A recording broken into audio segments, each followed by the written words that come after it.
झाड़ियों के बीच से एक विशाल सुनहरी और सफेद नागिन बिजली की तरह निकली और देखते ही देखते उसने एक अत्यंत सुंदर कन्या का रूप ले लिया। दानव उसे देखकर चौंक गया। उसने सोचते हुए कहा, तो तू ही है वो जो जंगल में मेरे साथ खेल रही थी। इसका फल तो तुझे छकना ही होगा। नागिन निर्भीकता से आगे बढ़ी और गरज कर बोली, ओ दुष्ट, आज तेरी मौत तुझे बाहर खींच लाई है। तेरे 3 साथियों को यमराज के पास भेज चुकी हूँ। अब तेरा काल सामने खड़ा है। दानव हंसा, मुझ जैसे बलशाली को तू तुच्छ नागिन मारेगी? अच्छा मजाक है। नागिन ने बिना देर किए दानव का हाथ झपटकर पकड़ रहा और उसे अपनी शक्तियों से वो खौफनाक मंजर दिखाया कि कैसे उसने उसके 3 साथियों को तद्दह पाकर मारा था।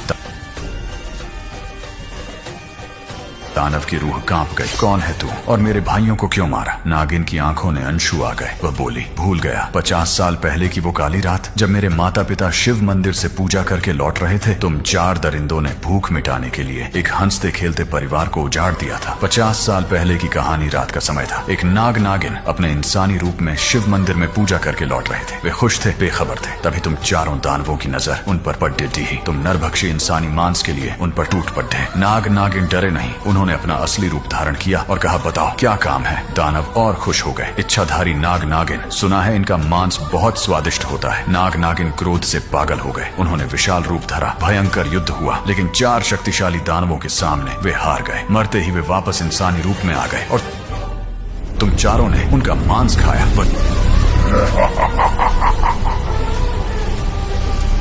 छोटी नागिन यह सब छुप कर देख रही थी। उसी दिन उसने ठान लिया कि वह बदला लेगी। उसने वर्षों शिव जी की घोर तपस्या की, जिससे प्रसन्न होकर महादेव ने उसे पंचमुखी शेष नागिन का वरदान दिया।